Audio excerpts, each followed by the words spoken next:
Welcome to Seven Trumpets Prepper Channel, and guys, welcome to another edition of the Hard Truth Show.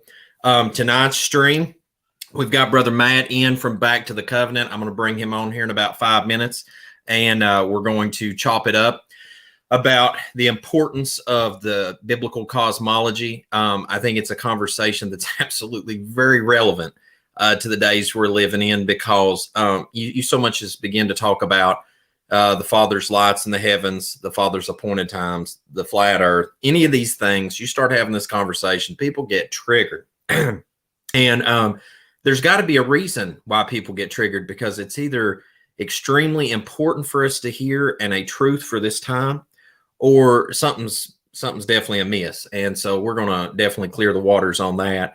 This is stream number 20. If you want to go back and check out stream number 19, there is a link in the video description where that also was on Brother Matt's channel, Back to the Covenant. And you can also check out this banner link right here for to find his content over on YouTube land. And the thing is we talked about the lesser light, which I think was a really great conversation. And you can check that right there, along with a lot of other great content over at his channel. And I'll throw that up later as we go through here. I just want to say the quick disclaimer on here, as always, information, content, and guests and their views and their content shared on here does not always necessarily reflect the views expressed here by Seven Trumpets Prepper Channel. And also, if you didn't notice, the fair use at the beginning, content is being shared on here for education, information, and edification purposes. Next week, I will be doing a stream solo talking about what it may cost you for the kingdom. And dude, I have got a laundry list of what it might cost you before this thing is said and done, because it's, Messiah talked about before a man, I believe, was built a tower. He sat down, add up the costs if he was able to accomplish it. And we need to really start asking ourselves here in the last days, what's it worth it? What is it worth to us to be counted worthy to enter into the kingdom? Because it's going to be a lot of things get stacked up. We're going to have to all go through here soon. And it is creeping up faster than you think, folks.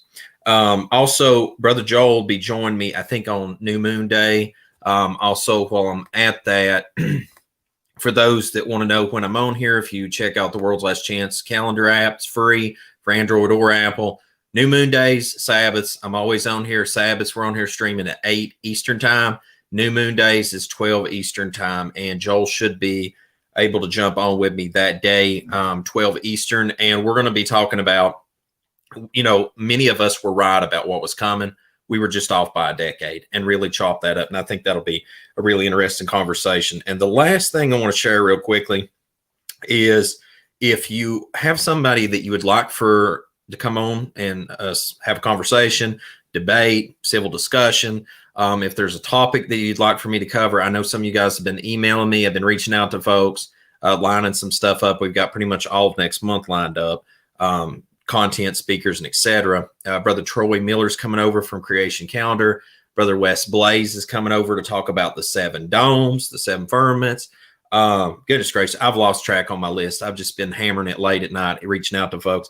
So anyway, that's coming up. And lastly, guys, as always, make sure to like, share, subscribe, hit the notification bell. And also, if you'd like to financially help the work of this channel, that's awesome too. Much appreciated.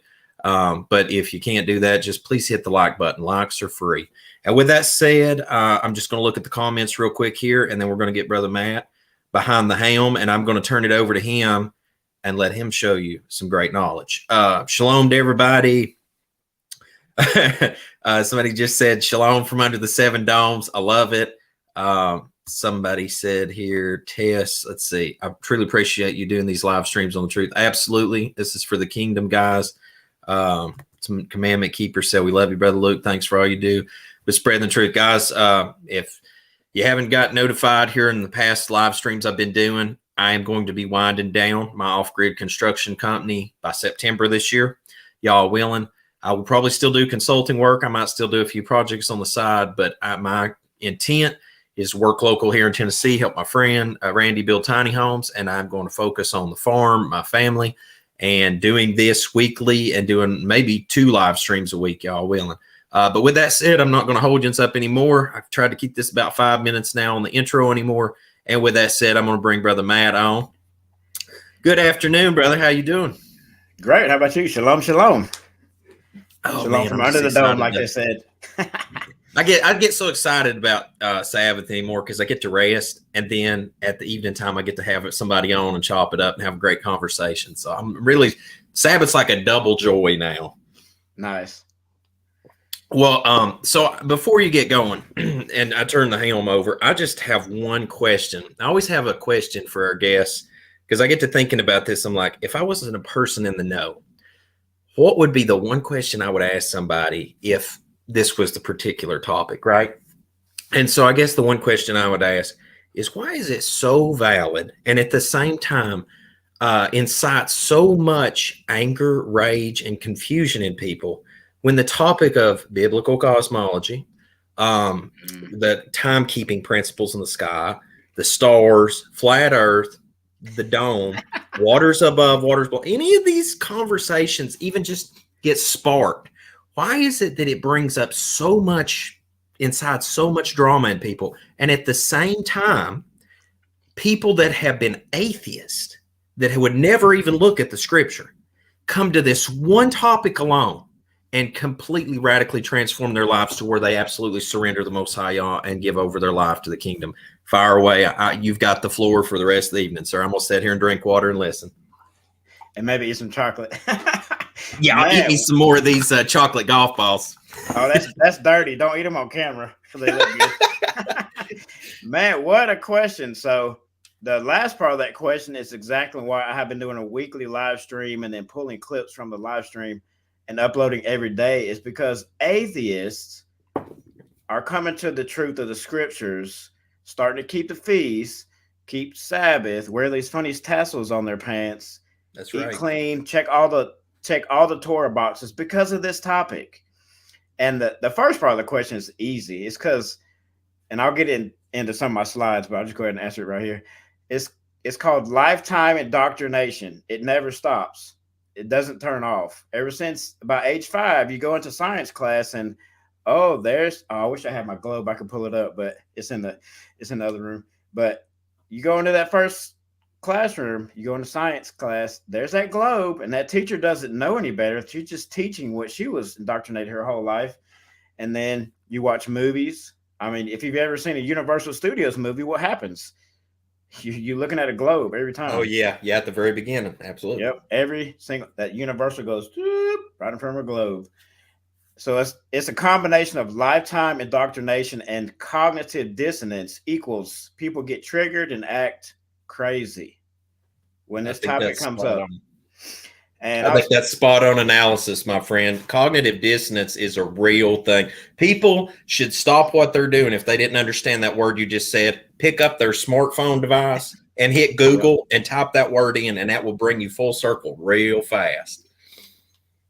Yes, sir. So let me share my screen and get my presentation up here. All right.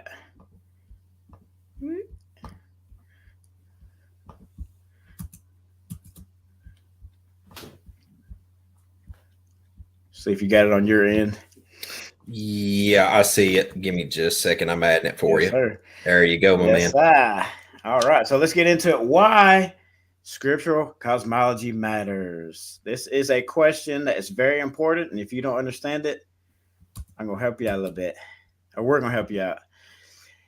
So we should all be Zetetics. So the first quote we're going to look at, and this is a book, if you have not read it, I haven't read it all the way through. I stopped on page like 64, I think. So it's called Zetetic Astronomy. I don't know if you read this one, Lucas, but it's dynamite.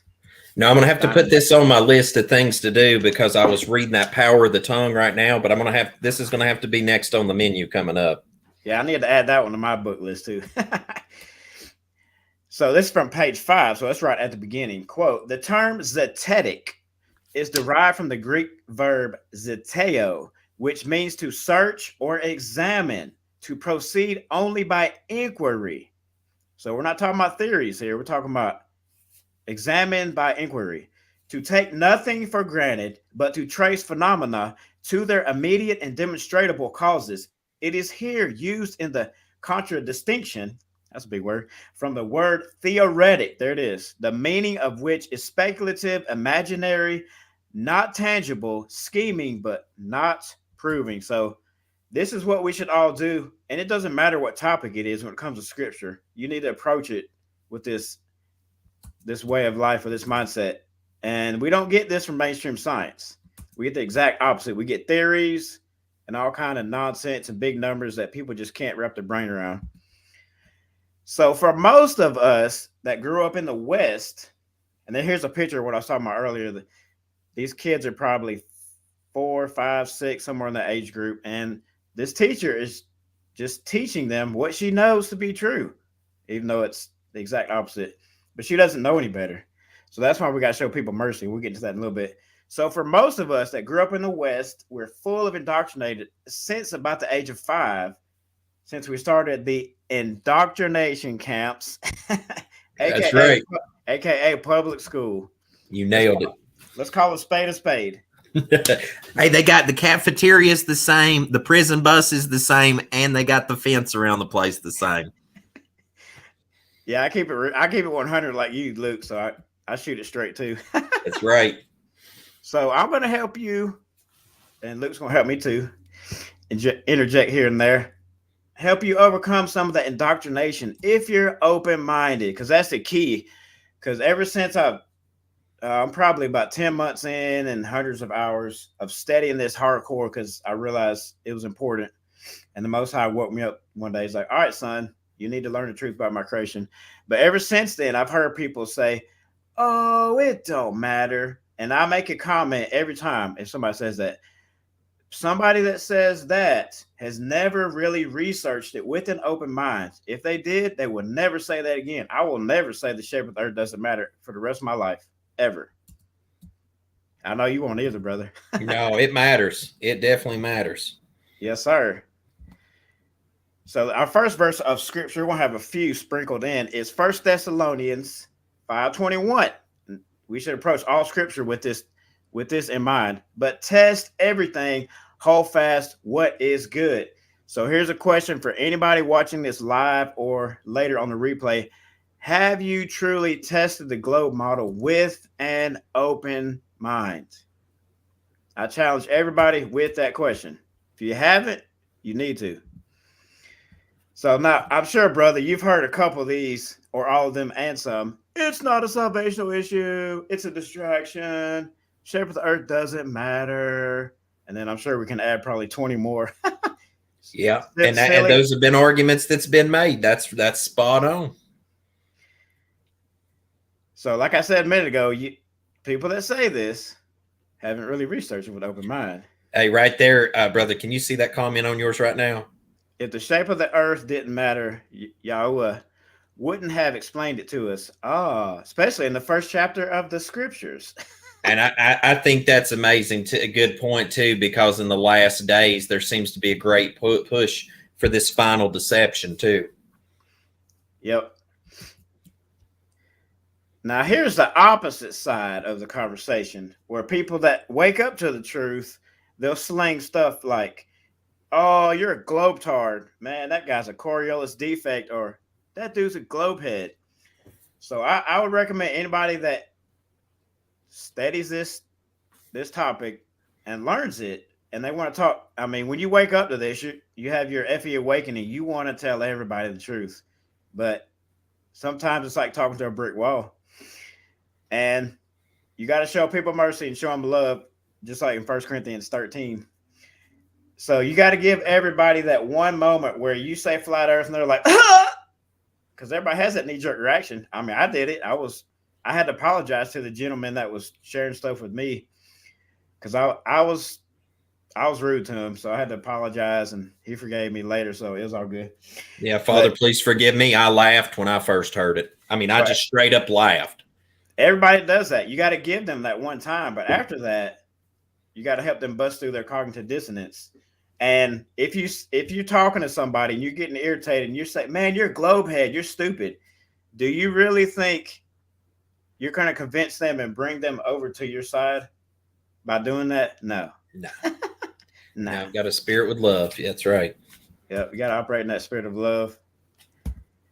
So here is the $1,000,000 question you have to answer. And I realized very quickly I need to answer this. Why the lie? Because so me and my wife we have an older couple. They live next door to us, and the husband is a retired pilot. He was 10 years in the military and then about 20 years in commercial airlines. I think Southwest was one of the two. And so the wife was getting into why the lie, why would they lie, blah, blah, blah, all these millions of people. And then I struggled answering that. And I was like, oh man, I need to go back and really be able to answer that. So ever since about month 2 of studying this topic, I had a notepad on my iPhone called Why FE Matters. And I go back and add one. So let's look at a couple of them that I came up with. And I'm sure some people in the chat can relate to some of these. And we could probably add 100 more if we really thought deeply about it. So number one, so why the lie? Number one, it's a mockery to the entire creation story, including the Sabbath, because the creation week culminates with Sabbath. Number two, this is a big one. In the heliocentric model, Earth is just a ball spinning in a vast space filled with billions of other planets, stars, and galaxies. There is nothing special about Earth. It's insignificant. The creator is far, far away. Humans are not special as well. Life has no meaning and value. But in the geocentric model, or I could say in the scriptural Earth model, we are the center of the universe. Humans are special. The creator is right above us. That's right. And ever since I came to the truth of this, I'll be driving in my truck and I'll look up, Abba, I know you're right above us. How far up are you? Right. Yeah, just ride around, talk to him like he's a friend. That's a great point right there on number two. You know, if people really think about it, Big Bang, evolution, you know, all these lies, it just dies immediately the moment that the Father's true world comes into view. And all the big deceptions in the world, like what's going on since January 2020. Because if you awake to the lie of where we live, I mean, you look around like, oh, they're lying about that. Oh, they're lying about that. And you wake up to all the lies, and they can't pull the wool over your eyes anymore after that. That's right.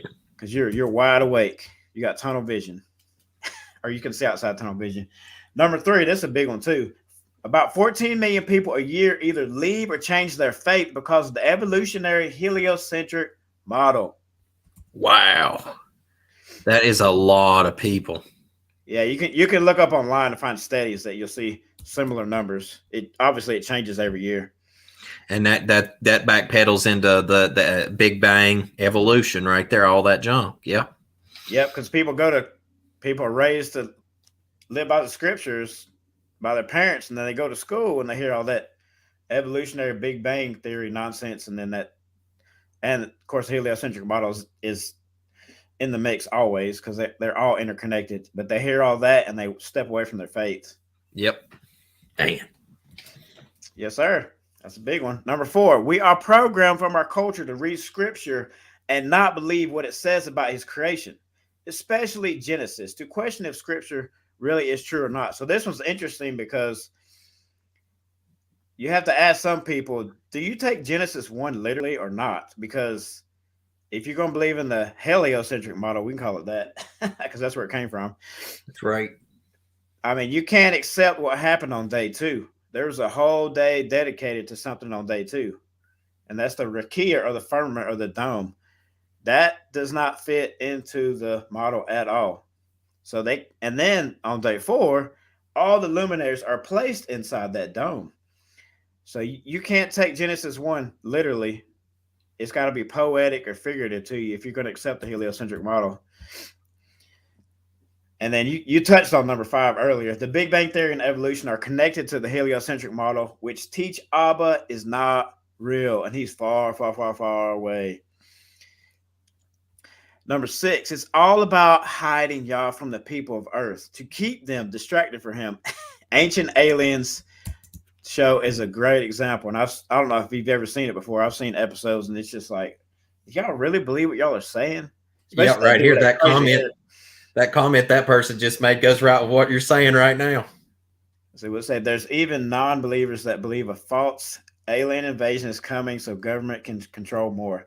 And I've recently seen like a few months ago that I don't watch the lady I take care of, she watches the news in the morning. I'll catch it a little bit, just be like, all right, what y'all lying about today? But I'll purposely watch news clips on my phone on YouTube. And there's a report about them. I forget how many numbers it was. It was hundreds of priests and people in different religions to figure. And this is NASA hiring all these people, like preachers, priests, imams, basically all the big religions, and figuring out how they can teach their people in their religious systems how to accept an alien invasion when it happens in the future. Wow. I'm just like, wow. Man. And I don't have you ever talked to Mikey Jenny? No, sir, I don't think I have. So man, he would be a great. You should write his name down on your list. Hold on, I'm writing it right now. What's his name? It's Mikey, Mikey, and his last name is Jenny, Jenny. So I met him personally. The ministry is part of is called Little Light Studios. They have a really big following, but he's big on teaching people about the alien deception that's coming in the future, and he'll be an amazing guest to have on. Okay, yeah, I'll reach out to him. Yes, sir. And I can reach out to him because I know him personally, and I got his phone number if you need me to hook you up. Oh yeah, man, just hit him up and set that up, man. If you want to, we'll all three get on here together or something. Yeah, that'd be cool. Yeah, but that's his world right there. He's got like a 35-minute documentary. If I had a card, I don't know where it's at. Maybe I can find it and throw it in the chat later or in the comments. But yeah, let's see, where were we? Oh, this is a very big one. We talked about this already. Number 7 is helping people to come to keeping Sabbath and the feast, including atheists. That's right. We can keep beating that drum, but I mean, especially you can bring this up when Wes is on, because when I did an interview with him on my channel, he mentioned that he's seen hundreds and even thousands of people on social media, Facebook specifically, that have this same testimony over and over again. I believe it. Over the years, I've lost track of how many people said it on my channel. And then when Josh was at the conference a couple years ago, he said, or he even showed it where people's comments were on his channel. And I mean, it's just multiple witnesses. It's crazy how many people have come forward and said that was the key that turned the door, pretty much, to summarize it. Yeah, and Tyler Porter in the chat said Light Exposing Darkness. Yeah, that's the name of their show they do every week. Oh, okay. Light Exposing. Mikey Jenny and his crew. That's the live stream they do once a week. Okay. Yeah, it's kind of infuriating to me. People that teach Torah and the scriptures, and they'll speak out against flat Earth, and they'll say it's not important, and a lot of the evidence y'all have is ridiculous, and they don't think about this atheist aspect when they're doing this, and it's frustrating. Well, it's shutting people out to the kingdom. I mean, you're opening people in with one hand and shoving them back out the door with the other. Yeah, I just hope that Abba shows them mercy on Judgment Day for that. But if your eyes haven't been open to something, you're deceived. So I mean, there is that. So, and then the last 3, we couldn't go through without saying NASA. So number 8, NASA gets over 50 million, and it might be 60 million at this point, of taxpayer money to lie about space travel, and the shape of the Earth every day. So if you don't remember anything on this list, when you're talking to friends and family, coworkers, whatever, just mention this one. If that somebody will hit you with why the lie, and then you say, okay, I'm going to answer a question with a question. If NASA lies about space travel and all the stuff that they do, the shape of the Earth, the blue marble is not a real picture, would that matter to you since they get over $50 million a day? They got to get that bag and run. I mean, any logical, common sense person will sit there and be like, wait, what? What are you talking about? And then maybe that can lead into something else like the blue marble and Robert Simmons. It's photoshopped because it has to be. But all you can do is plant seeds. Don't try to convince people. Don't do that. Just plant seeds and let people come to you and ask questions. Because I was playing. I don't know if anybody's familiar with disc golf. I was playing around yesterday with some people I never met before. That just one guy moved to town. And I was wearing my Flattoberfest 2021 shirt because I like to flat smack people with my shirt. Because I mean, you don't have to say anything. People will read your shirts, and you can mess with their brain and fry the egg in their brain a little bit just with a shirt. And we were probably about 2 hours in, and I asked them what time it was. I was like, yeah, I got to get home by 9. I got to live stream my YouTube channel. They're like, oh, okay, what you talk about? And then I pointed to the shirt, and they're like, oh, we were going to ask you about that. It's funny, a lot of people, they're not bold enough to ask. They'll just sit there like, And one time I was at the bank, I had my Hebrew Cosmology shirt on, and I was just standing in line waiting to put some dinero into our account, and this lady was behind me on her phone pulling up the scripture that was on the back of my shirt. Wow. Even though she didn't agree with it, because she said it a few minutes later. I mean, just me standing there with that shirt, she proactively got her phone out and looked scripture up. I mean, that's planting seeds by just being there. that also is a testimony too that the time we're living in, just as little as 10 years ago, people had to struggle to find stuff. There is so many voices out there now and so much knowledge that if you Google stuff, you can have it within minutes. And so really people are without excuse now not to know things. Yep. The exact same thought went through my head. You have no excuse now. Yep.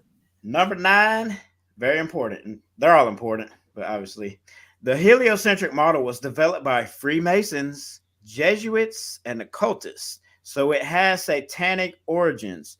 So if we believe in it, are we believing in satanic doctrine? Woo, that's a heavy question to marinate on. Yeah, you practice some occult stuff. Yeah. Maybe a graven image. We might get into that a little bit. Oh, boy.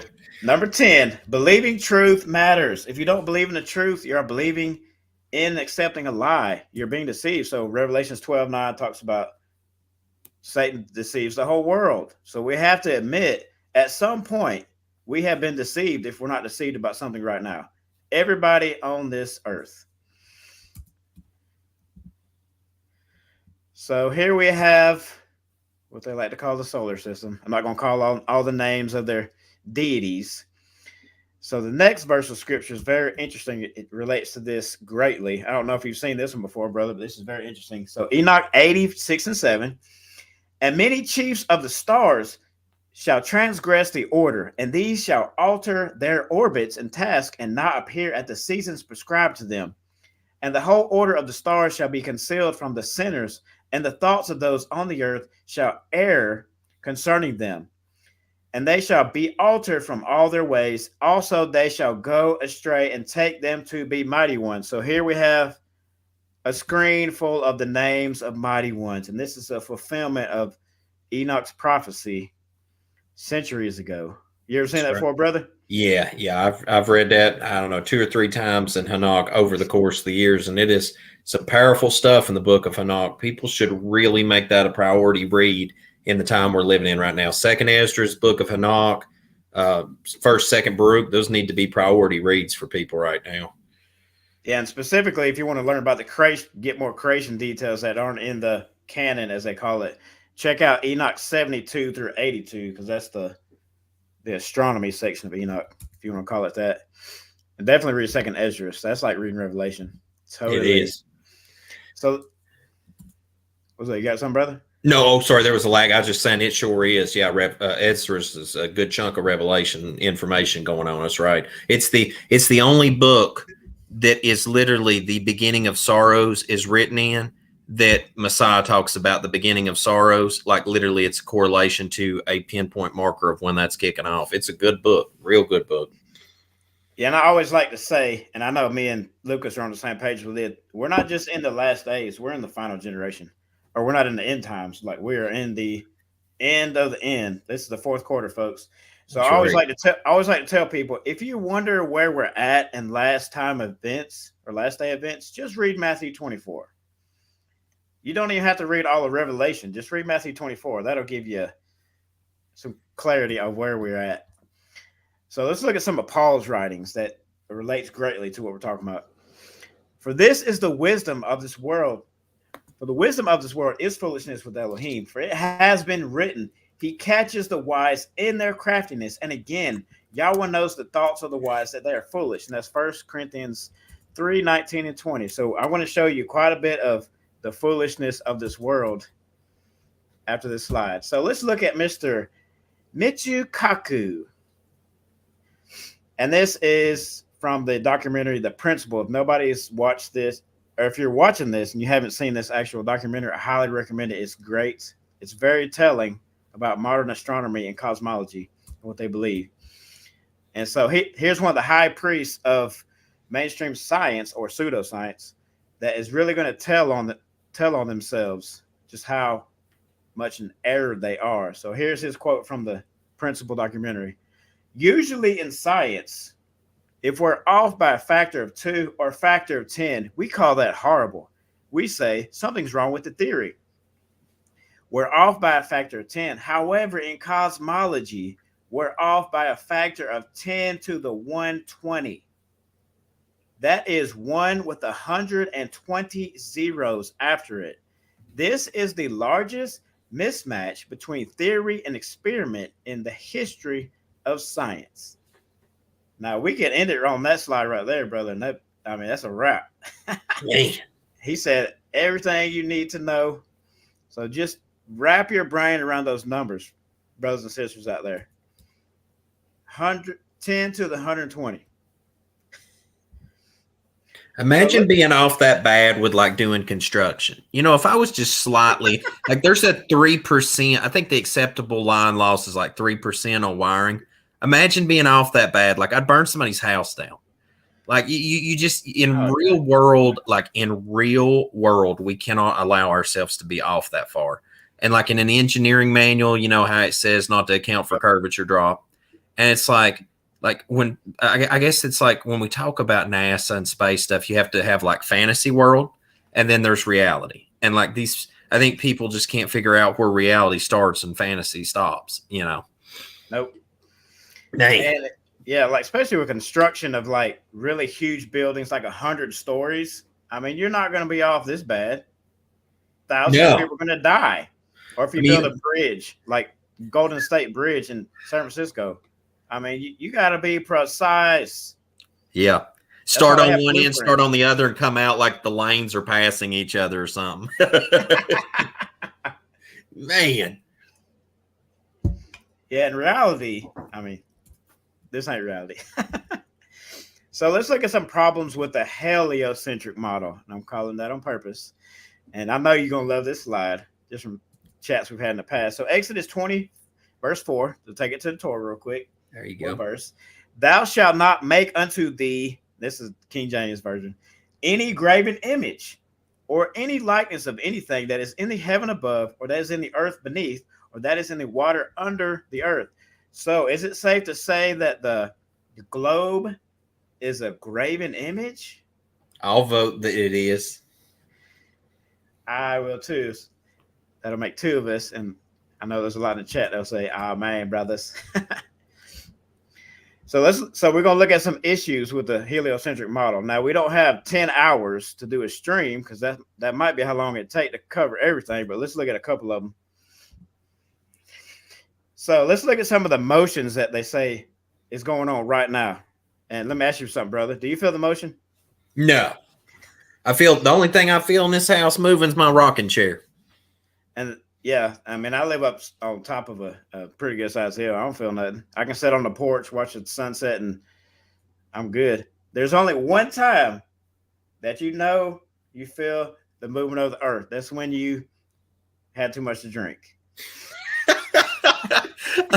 Oh man, well that ain't much for me because the first time I have a glass of Disaronno, about 30 minutes later, I'm ready to go to bed. That's like adult NyQuil for me. I can't have more than 1 or 2 drinks. I'm ready to go sleepy land. Yeah, I don't drink that much, but I try to.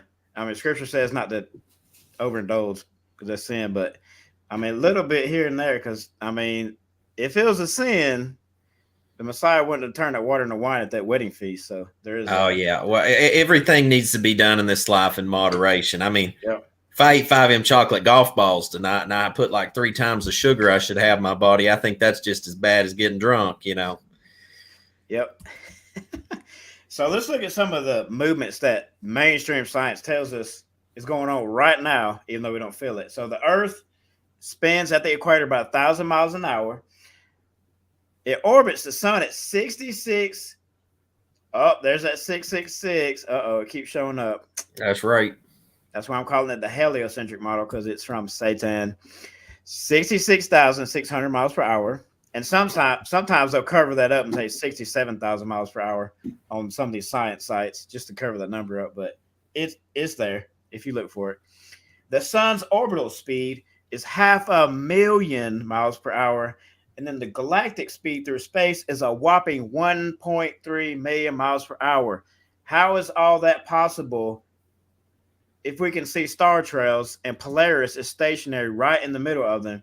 And it don't matter where you live, you can do star trails like this. And I don't know if you've ever looked at them online, just spend like 10 or 15 minutes. Some of those pictures are amazing.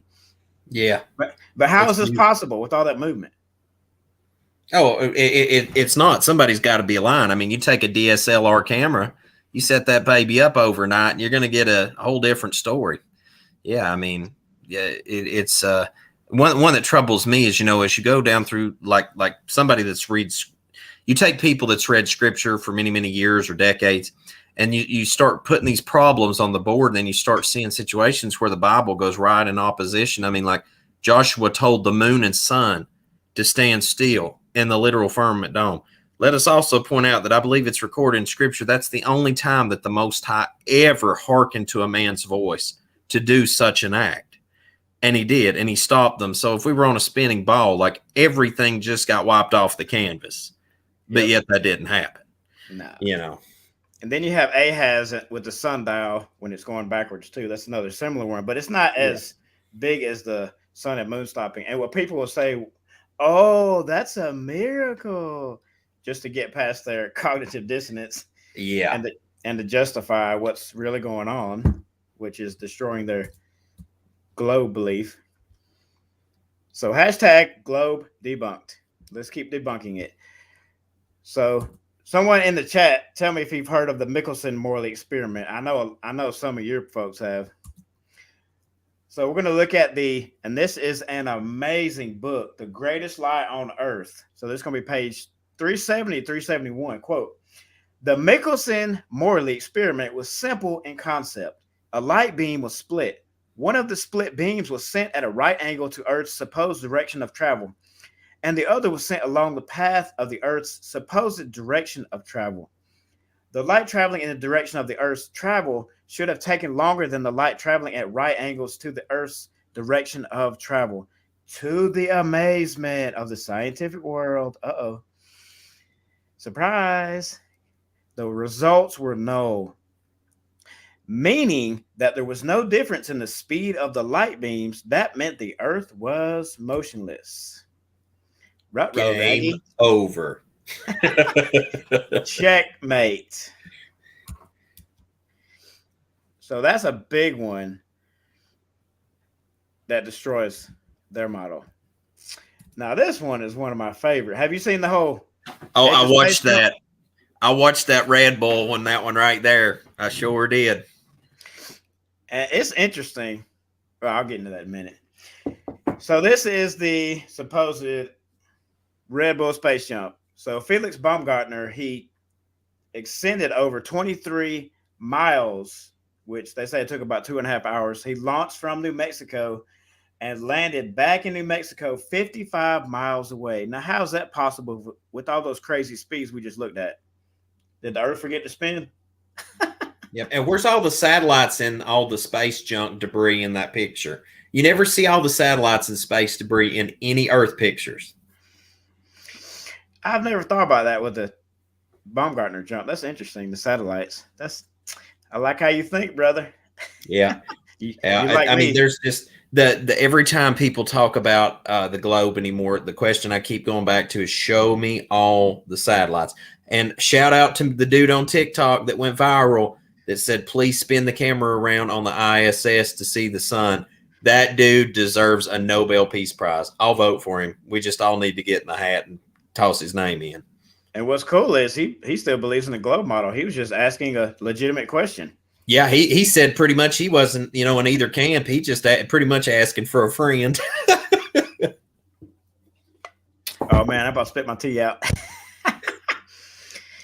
So let's get a little more details of Felix's jump. So if you watch it, well, I highly recommend everybody watch it. That if they haven't seen it, once he gets to the top elevation,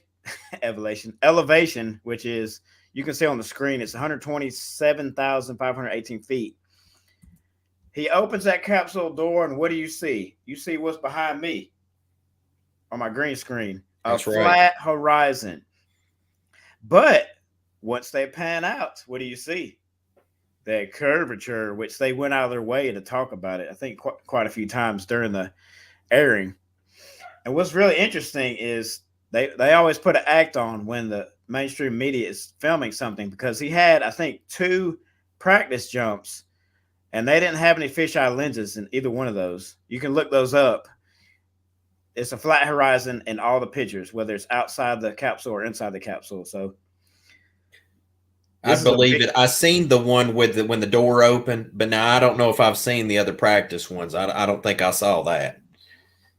Yeah, I haven't seen the whole thing, but I've seen pictures from them, and it's even on the outside, like you see right here, where there's obvious curve. It's not curvature, but it's coming from the fisheye lens, most likely GoPro.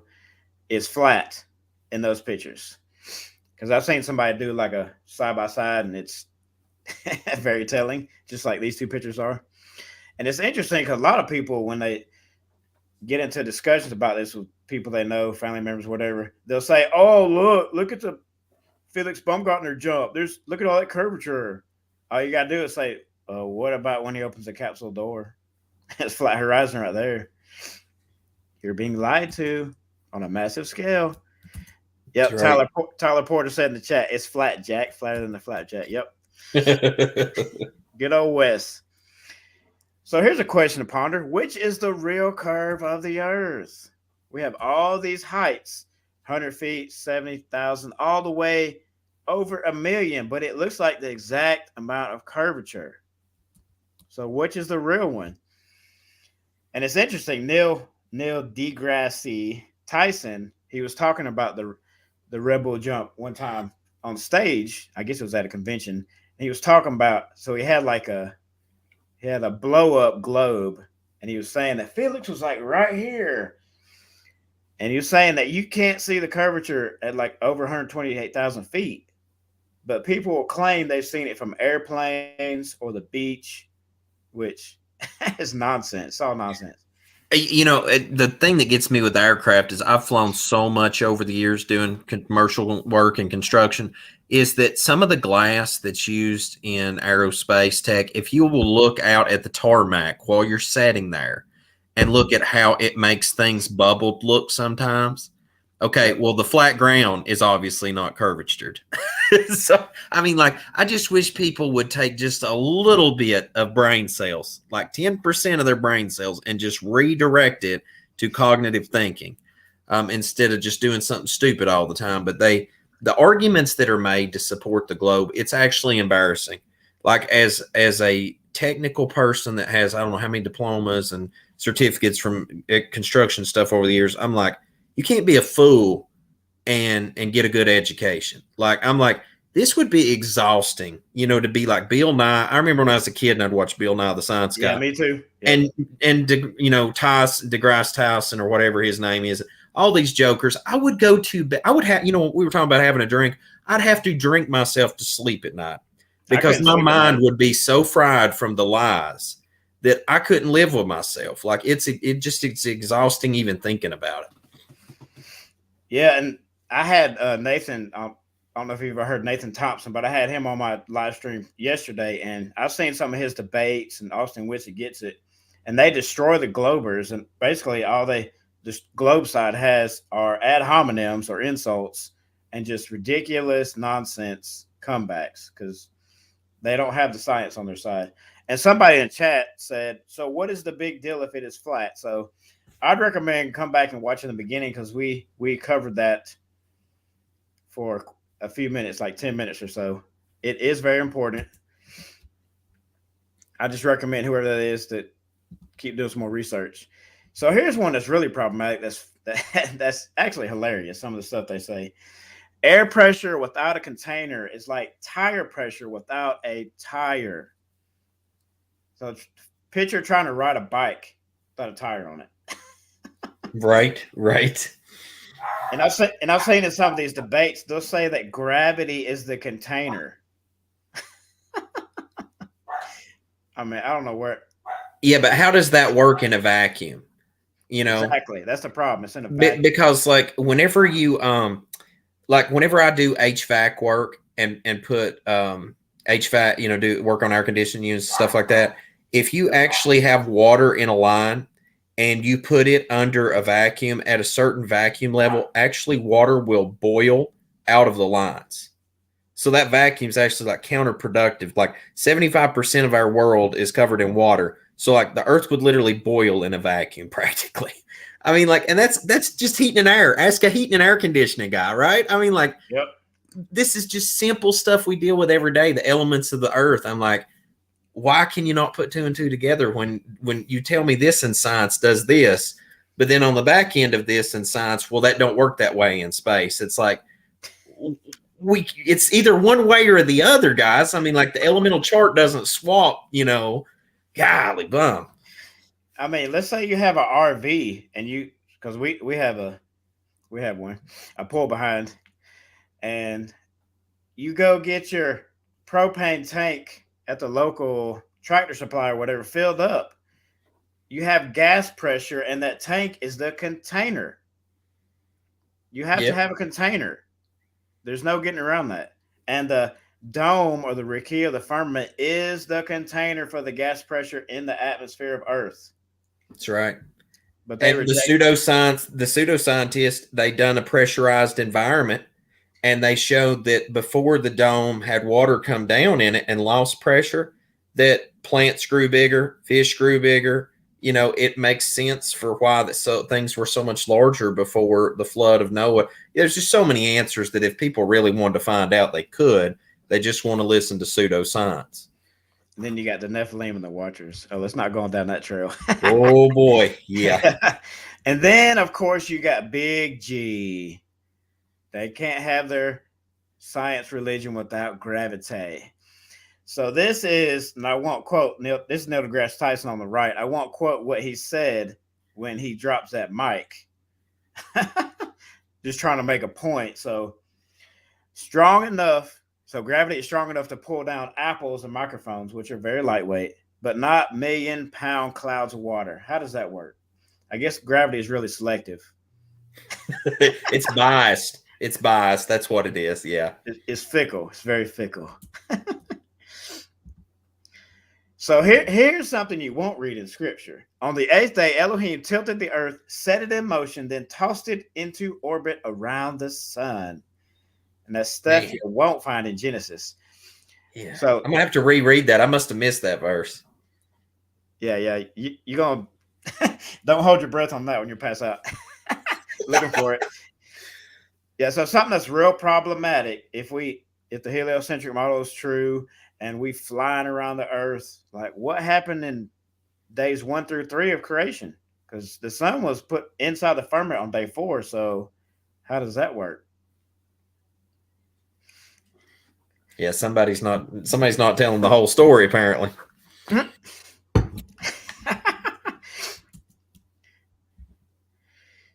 So here's and the next slide you'll like because I dropped it on my when I had you on. So you know what's coming next. Yep. You really loved it, so hopefully your peeps on here love it. So let's look at the lunar eclipse, because one of the really big proofs that the Earth is a globe, and people that you know and people that are high up in mainstream science will say this. They'll say Eratosthenes and a couple other things, but one of the biggest ones is, oh, what about lunar eclipses? So let's read a little bit about that real fast. And this is from what'swhyhow.com. Interesting domain name. Quote, a lunar eclipse occurs when the moon moves into the Earth's shadow. This can occur only when the sun, Earth, and moon are actually exactly or very closely aligned in syzygy with Earth between the other two, and only on the night of a full moon. So they'll say the shadow from the Earth, because it's round, causes the lunar eclipse. So let's look a little deeper, see if we can find some more details. Hey, brother, I don't mean to interrupt you. I just want to answer somebody's question real quick right here. Brad asked, I actually know who this is. Hey, doing great, brother. Question he asked is if you sail the ice wall. Well, now that's been done many, many years ago. What's his name? He sailed 60,000 logged miles around it. What was his name? Oh my gosh. Is it Captain? Oh, you had to ask. Oh, I know. Anyway, if you look this up, I can't think of his name right off the top of my head right now. Actually, one of the islands, ain't it, in the South Pacific's name? Captain Cook. Yeah. Cook. Captain James Cook sailed with no inlet, outlet, or passage around Antarctica, logged 60,000 miles, and never found a way in and out of it. And today, you're locked out from going down there. Every country in the world pretty much has a treaty signed on this. It's one of the biggest things. Because Admiral Byrd, which is one of the books, his writings behind me here, nice. Operation High Jump, they went up there, they went across, they figured out that there was a dome. Then after that, you have all sorts of different things that the government done, like nuking the dome, Operation Fishbowl, and et cetera. And they started trying to do like Nimrod in the scripture and try to pierce through the dome. Sorry about that, brother. I just wanted to answer that. No, that was good. And there's a gentleman, I forget his name, a few years ago. He didn't jump through all the government hoops to get approval to go to Antarctica. And he and I think two other shipmates, they just went and they ended up the ship sank. Man, I wish I could remember that guy's name. I got it. You talking about that freelance explorer? Is that the one you're talking about? His crew some of his crew got put in jail, I think, and then the one guy actually died, I think. It made the news. I think a couple people died, and the second time he went back, he went to try to find their bodies, I think, for their families, to get closure and to find his ship. And so he got arrested. It was either both times or the second time. I think he had to be saved, obviously, the first time because his ship went down. But the second time, they definitely got arrested, and he was trying to go back and find the bodies in the ship. So there's a great example that you can't just freely go there. Right. You'll get as a no-go. And I saw a video the other day on Dave Weiss's app on a feature video. These gentlemen were way out there and they were fishing, and a Navy ship came up on them, and they're saying you're pretty much they're saying you're where you're not supposed to be. You need to turn around. And that, I mean, it was one of the big old huge ships where you got like F-16s and stuff on it. Man. And they were coming up on them. They got probably a couple 100 feet from their little fishing boats, and they were like, all right, we turned around. I mean, because they couldn't do nothing. They would have, ain't no telling what happened if they would have just bucked on them and kept going. So you can't freely travel to Antarctica. That's cool that come up because I didn't have nothing on that. All the stuff comes up. So anyways, back to the lunar eclipse. Do we see any similarity between these two pictures? I mean, they look pretty similar. And just get online and type in the sigil of Lucifer, and you'll see pictures, and it looks just like how they describe the lunar eclipse. Things that make you say, That's crazy. And here's one that absolutely destroys their model. And we'll watch a video in a minute on this one. And it's actually a video I tried to play when I had you on. It didn't work. So it's an excellent video. So if nobody's looked into the selenium or the impossible lunar eclipse, I highly recommend doing quite a bit of research on this because it is epic. And it's an epic fail for the globe model. So let's check this little quote from this article off of space.com. Quote, on October 8th, interested skywatchers should attempt to see the total eclipse of the moon and the rising sun simultaneously. So in the heliocentric model, that shouldn't happen. That's why they call it the impossible lunar eclipse. The little used name for this effect is called a selenium. It's a hard word to say. A phenomenon at celestial geometry says cannot happen. There you go. It's not supposed to happen in their model. And indeed, during a lunar eclipse, the sun and the moon are exactly 180 degrees apart in the sky. And we'll see an example of this in the video I'll play in a few minutes. In a perfect alignment like this called a syzygy, such an observation would seem impossible, but thanks to Earth's atmosphere, now here's where we get the nonsense pseudoscience explanation right here. The images of both the sun and the moon are apparently lifted above the horizon by atmospheric refraction. Let me read that again in case you didn't hear what I said. And hopefully you get how ridiculous it is. The images of both the sun and moon are apparently lifted above the horizon by atmospheric refraction. This allows people on Earth to see the sun for several extra minutes before it actually has risen, and the moon for several extra minutes after it has actually set. This is another great example of pseudoscience at its finest. So let me see if I can pull this video up right fast for your viewing pleasure.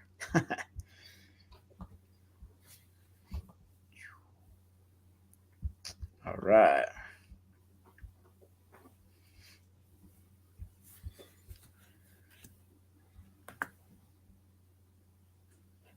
Recording? Mm-hmm. Am I on? Yes. Am I on? Shush. Okay. So it's December 10th, about 6:30 in the morning. It's about 18 degrees out here, and we're standing on top of Cahokia Mounds, just east of St. Louis. Behind me is a full moon, which will soon be going into a full lunar eclipse as it sets, kind of a rare experience, while at the same time behind us, the sun is already beginning to rise. So this could be a very interesting and beautiful experience. Oh, my on? Okay. So it's about 6:55, and as you can see, we're This way? getting a little bit brighter out here. You can see the shadow creeping across the moon. It's a little hard to see, I'm sure, in the camera, but in here we can see it nice and clearly. It's about a third of the way covered. The moon's starting to turn nice and orange. Over my right shoulder, you can see downtown St. Louis and the nice early morning sun, which is getting very bright on the eastern horizon behind us. Yeah, we'll get that in there again. So you can see it's practically day here, yet we still have the full moon out, which is slowly eclipsing. And it's still cold. Okay, so it's now about 7:04 a.m. and over my shoulder you probably cannot see anything, but through the stacks of the refinery back there we can just barely make out a little bit of the moon left. It's about 2/3 the way covered with Earth shadow, and it's turning a pale orange, pinkish color. But with the bright morning sun coming up, there's not enough contrast to be able to see the moon there. We can still see it just a little bit. What I find very interesting is I was expecting the shadow to come upward across the moon as it would go down and it would pass into shadow, and actually it's going the other way around. The shadow, as the moon is here, the shadow is creeping down across the moon, even though the sun's coming up over here, and that must be because of the moon's rotation around the Earth. It's moving farther up, even though the sun's light is actually coming from over there. It's actually coming underneath the Earth. So if you imagine, the sun is here, the Earth is here, and the moon is back here, and this light was coming under the Earth, but the moon must be rotating around even though we're turning, so it looks like the moon is going down. It's kind of an optical illusion. It's pretty cool. Man, that guy explained that made my head hurt, bro. So the sun is scheduled to set at 7:08. I'm sorry, the sun will rise at 7:08. The moon is scheduled to set at 7:08. So exact same time. So we might actually catch a glimpse of both for a brief moment as the moon is disappearing.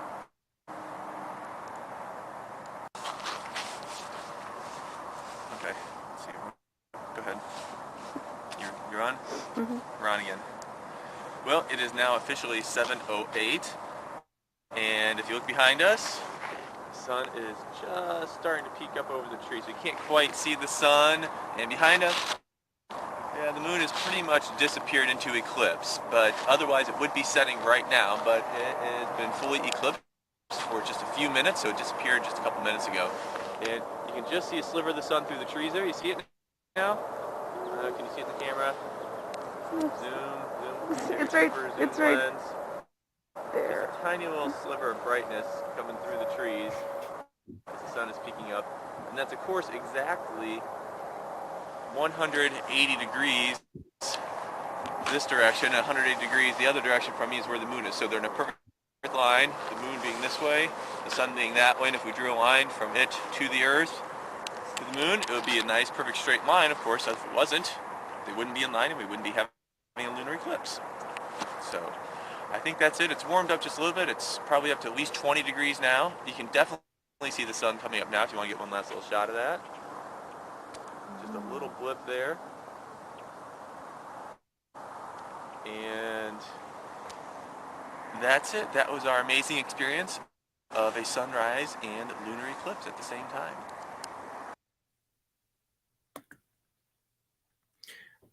I think that just goes further evidence for what I said about the moon being a self-illuminating, like lighthouse reflector kind of deal on the inside. There's no other way to explain that other than his crazy Bill Nye the Science Guy kind of explanation. Oh, hold on a second. Hey, your mic's still muted, Matt. There you go. My bad. I self-muted myself just in case for background noise. But that is impossible under their model. But when I was preparing for the Lesser Light show, when I had you on, I'd say my brain is ruined forever since I learned the truth about this topic. Because I watched that part where she points to St. Louis, and I was like, wait a minute, how much missing curve between those locations are there? Right. So I was taking it to another level. I wasn't even just looking at the lunar eclipse, but that is not possible in their model. And somebody in the chat, I don't know if you see that one about its big red spot. Fun fact that it's possible, yet really rare. But before anyone gets mad, it's the same phenomenon. I went for some seconds. People can actually watch the sunset 2 times in a row by going up a tower, for example. So I've seen a video that kind of displayed that. Somebody had a drone and they had it up where they could see it pretty much themselves, pretty close. And then the sun went down, and then they took the drone up another level and they saw the sun, and then it set again. I think they went to another level on top of that. I mean, that's actually perspective, though. That's horizon perspective. Oh yeah. See, but that proves what Enoch talks about, and Psalms 19, where the sun is in its circuit. I mean, that doesn't disprove the FE model, which they will say, but it does not.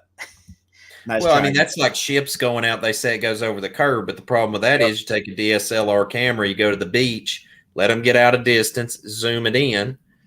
It's just like the new factory building that's being built that I'm about to be working in soon, is that you go to the end of it and you look out at the other end, the boom lift that's taking guys up to work in the ceiling looks like a little Hot Wheels car.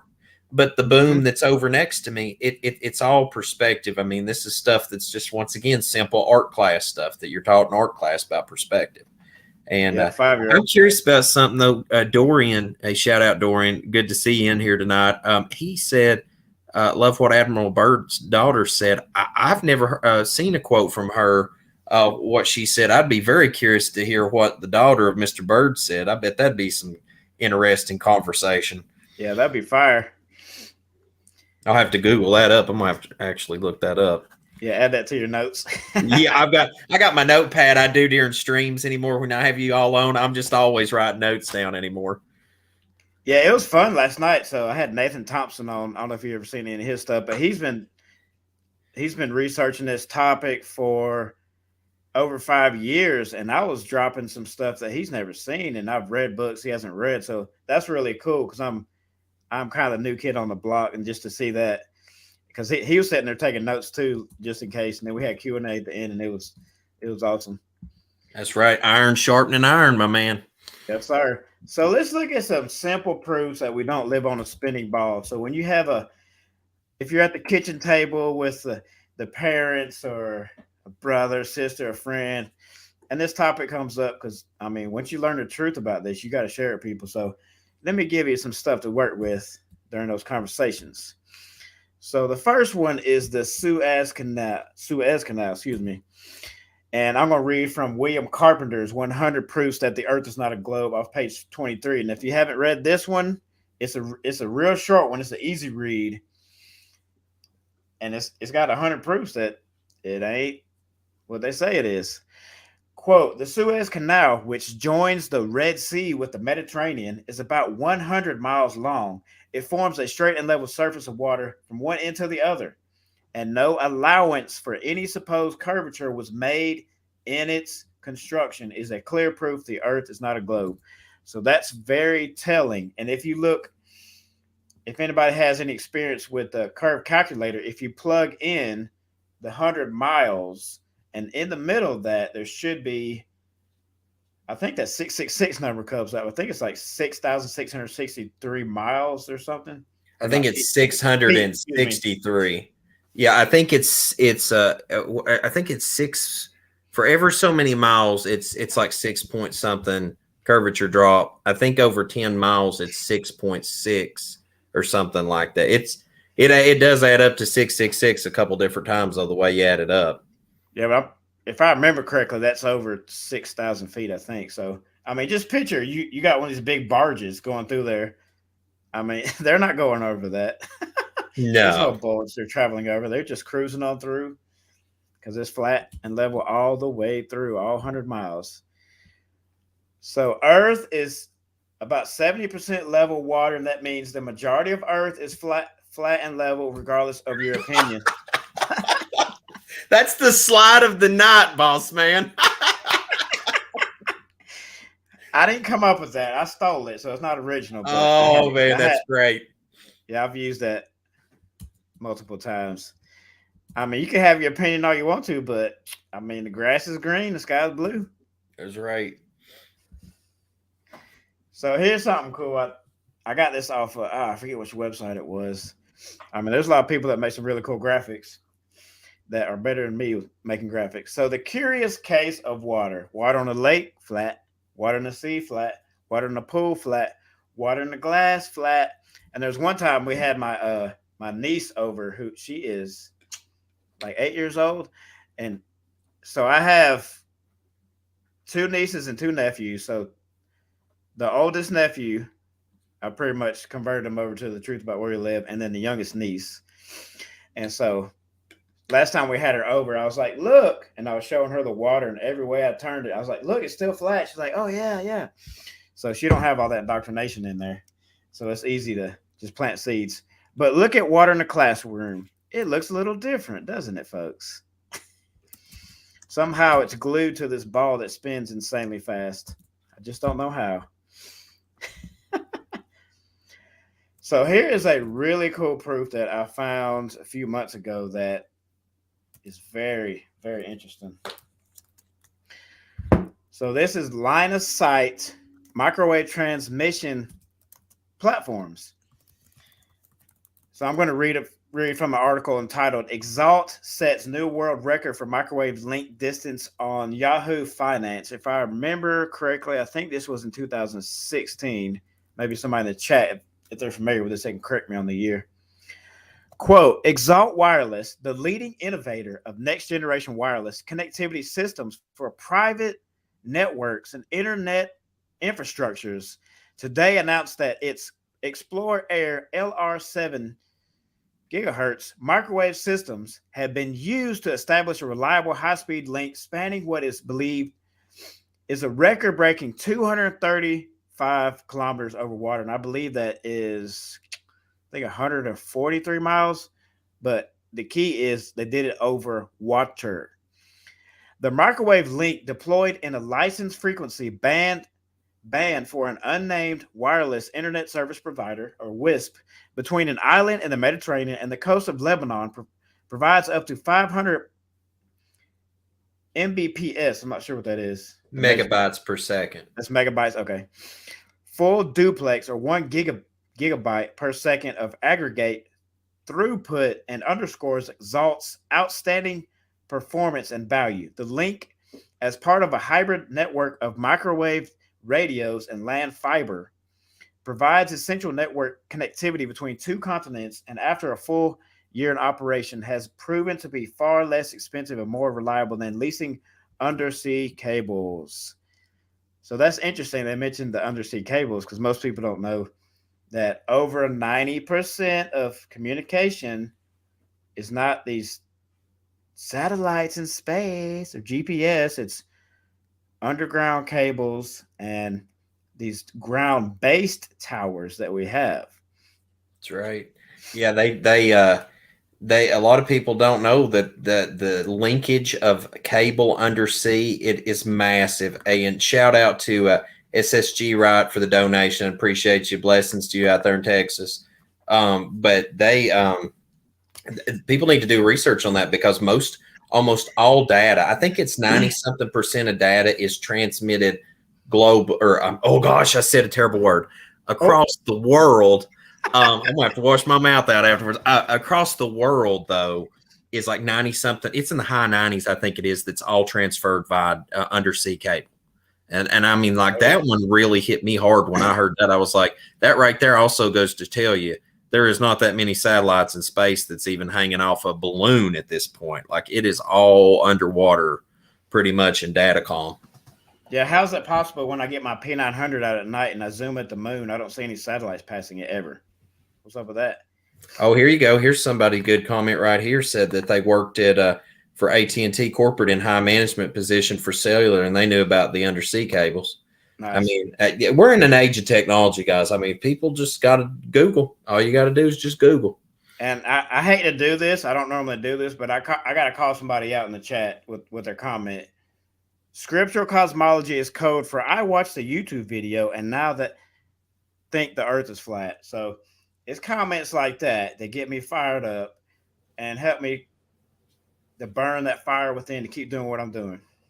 That's right. So whoever that was, thanks for that comment. I appreciate that. So let's look at, and we talked about this last night. We talked about the stars last night. And so sadly, I live in Georgia. And I think it's 2 or 3 hours from the Georgia Guidestones. And I know you've looked into conspiracy, so I know you've definitely looked up the Guidestones. But even though it is very evil, the reason and intent behind it, it's actually a very big proof the Earth is flat and stationary. Because the gentleman I had on my show last night, he said he did for I think a couple hours, he did star trails around if you look at the picture on the right, it's a Polaris hole. He did star trails around that because every night you can look through that hole and see Polaris. Now, how is it possible with all these crazy moves, or not crazy moves, crazy speeds that we're going at in all these different directions? How can you look through that hole every night and see Polaris? How is that possible? Yeah, the stars would have to be moving with us. Absolutely. Exact same speeds and everything.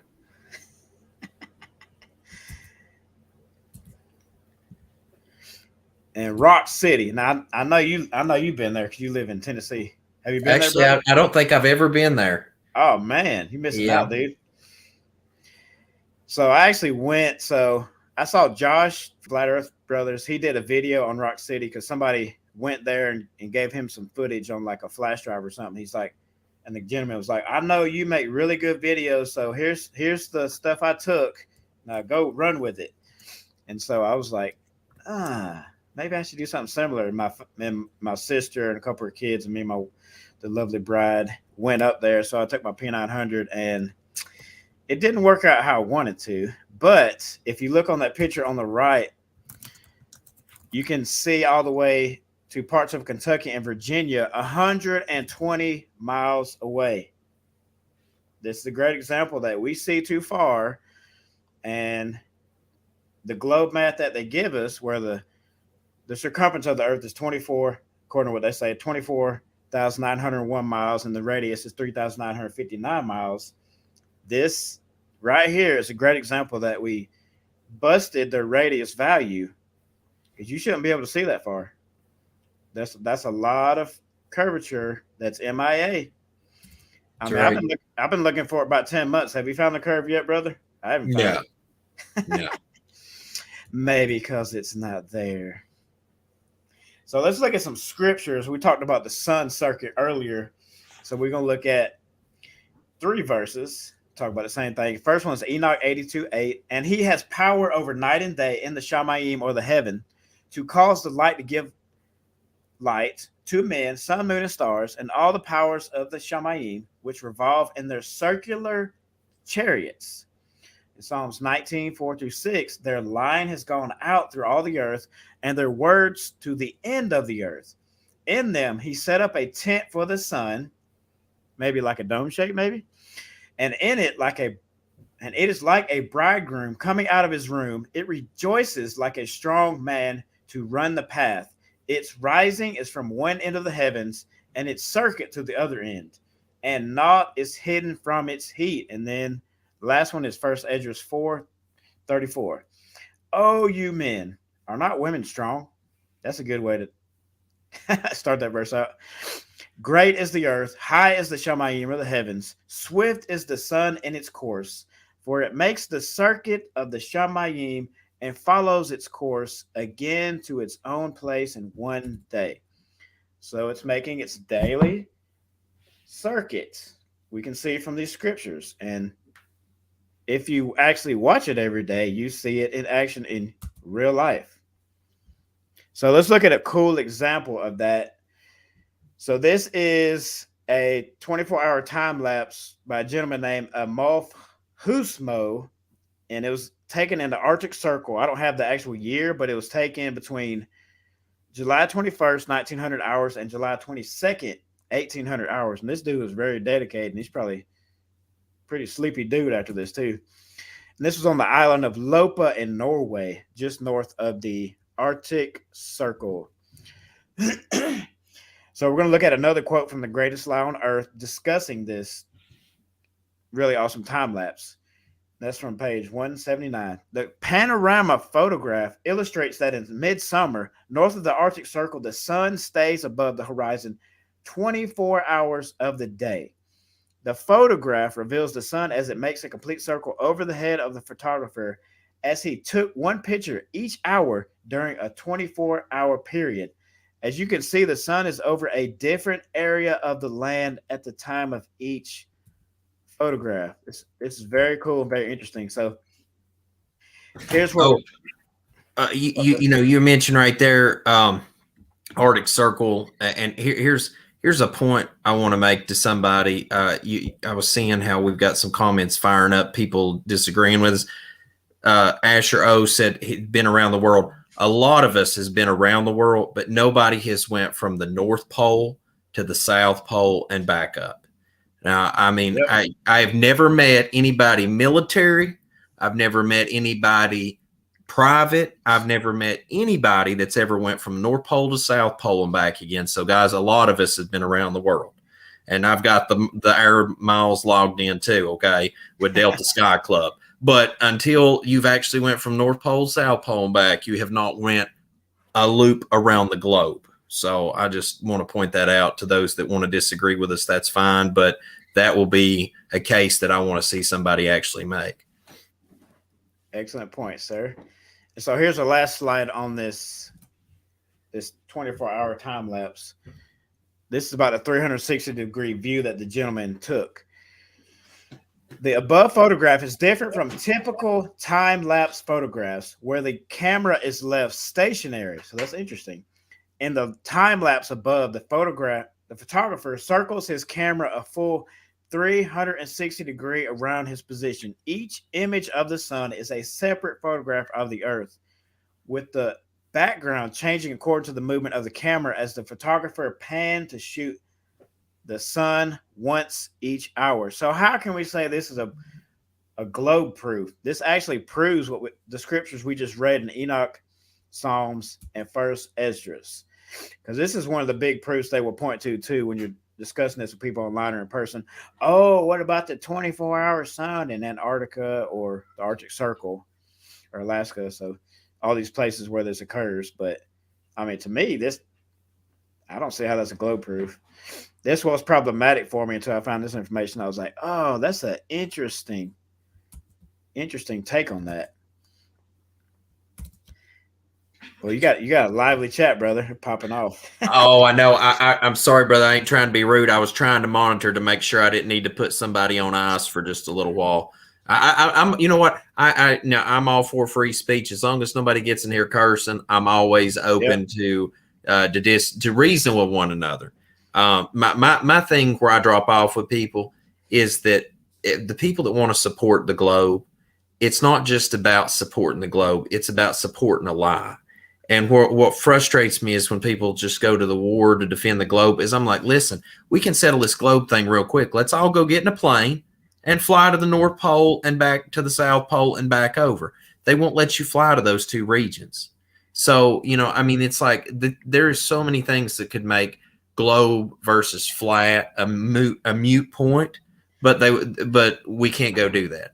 That's the thing that really infuriates me when people want to throw these arguments out. There's some things that could immediately solve that. Like homeboy on TikTok, just spin the cam on the ISS and show me the sun.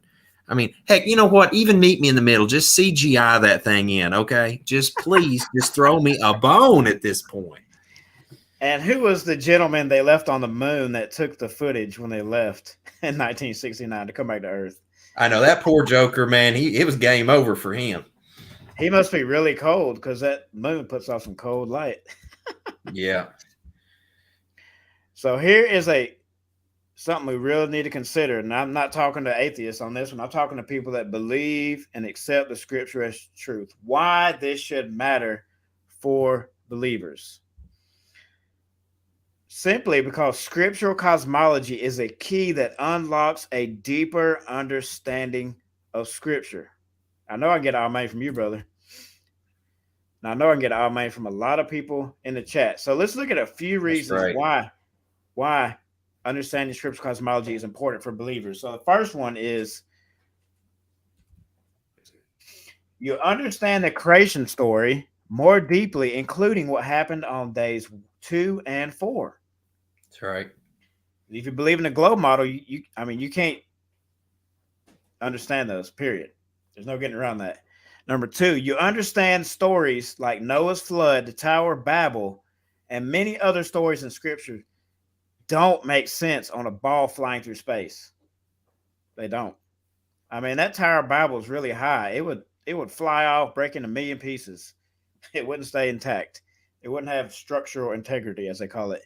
Number 3, you understand eschatology, aka end time events, better. So this one was pretty big for me because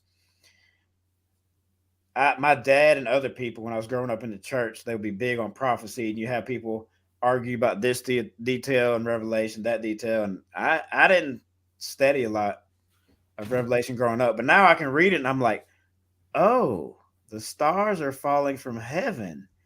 Oh, it makes sense now. It's like you have a new set of eyeballs, right? When he opens your eyes to cosmology. And this one's a big one. If you're a Torah keeper, you understand the Creator's calendar better. And regardless of whatever calendar, because I know that's a big debate, but regardless of what calendar you observe personally for you and your family and your local assembly, you understand the calendar better because you understand the luminaries and how they work better.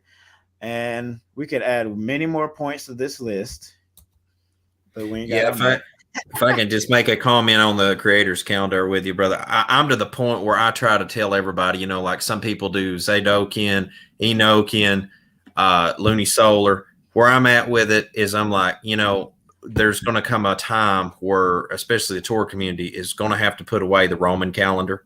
Like there may be a division where people's like, well, I don't exactly agree with this or that or whatever. When Messiah comes back, one thing we do know is Isaiah 66:23, from one new moon to another, one Sabbath, another, we're all going to show up. but this Roman calendar thing's got to die. I'm like so sick and tired of SUN day worship and SAT day worship because those people like really look down on us Torah folks that's really trying to restore the foundations. And that just eats at my soul because I'm like, at least And my brothers and sisters make an effort. I might not do it exactly, calculation this way or that, but at least we're making effort, and that just drives me up the wall, you know. But the key is we all have a desire to please the Most High, and we might not come to same conclusion on everything, but we have a desire to please Him. That's the key. That's right. And so that's another thing. We need to love people with disagreements on those kind of topics too.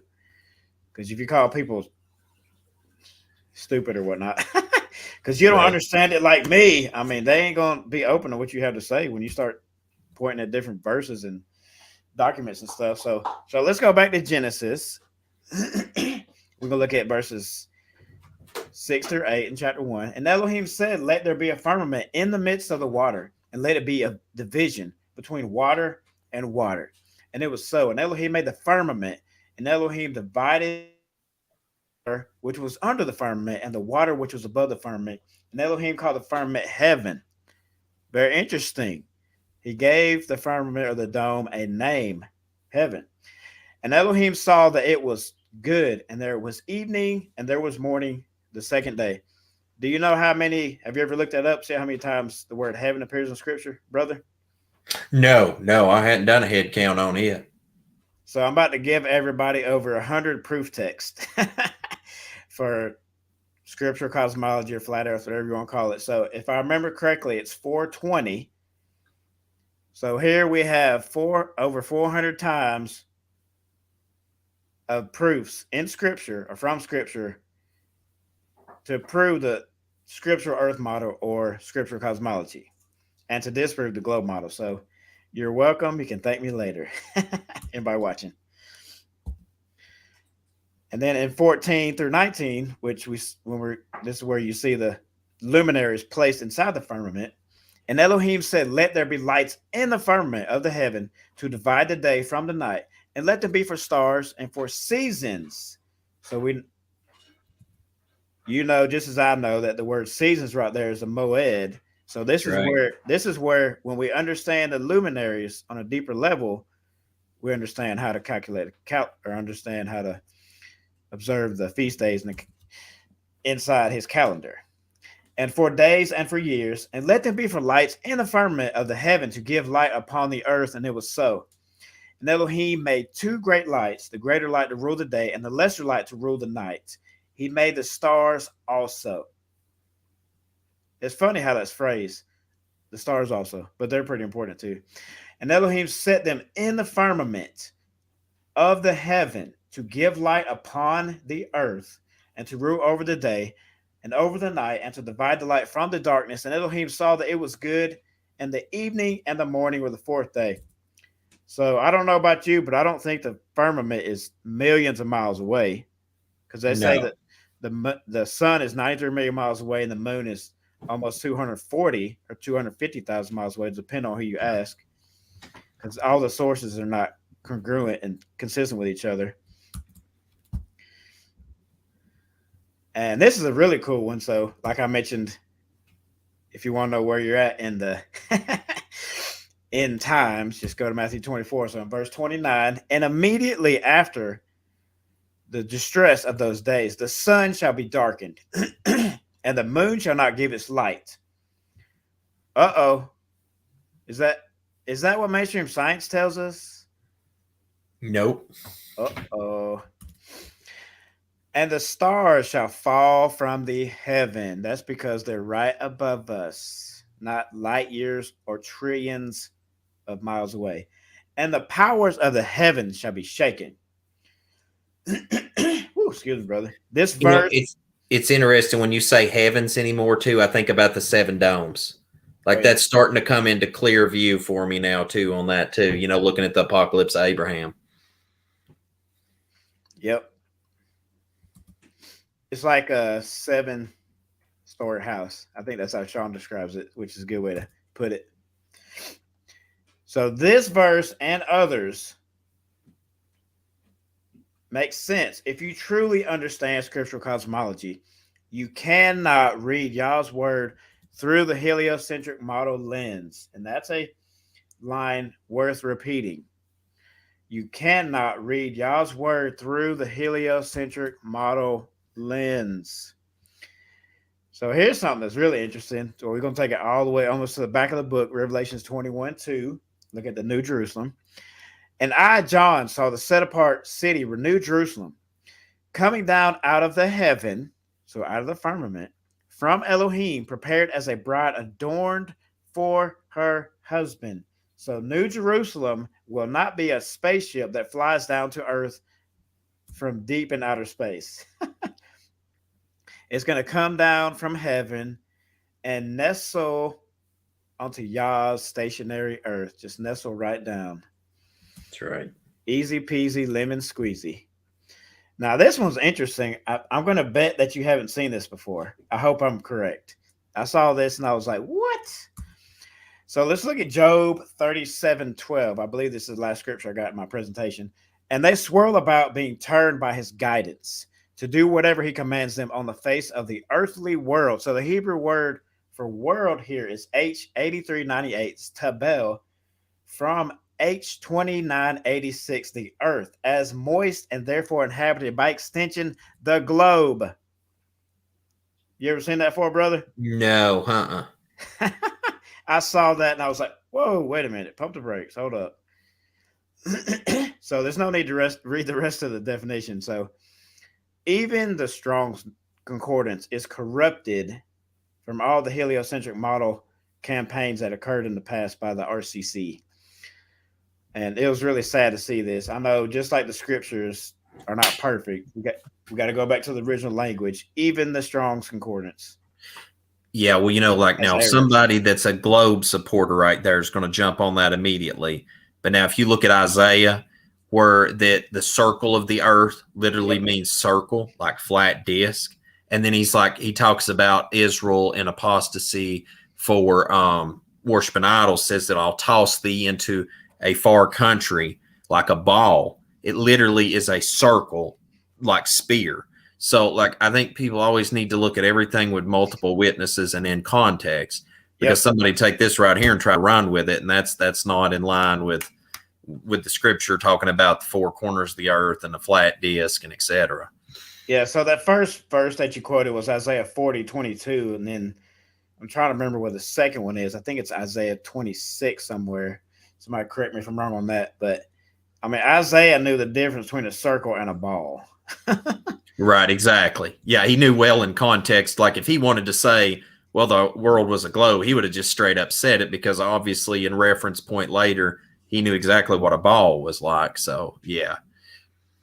Yeah, there's only 2 verses they can point to in all of scripture to try to prove the globe model, but there's hundreds and hundreds and hundreds that show otherwise.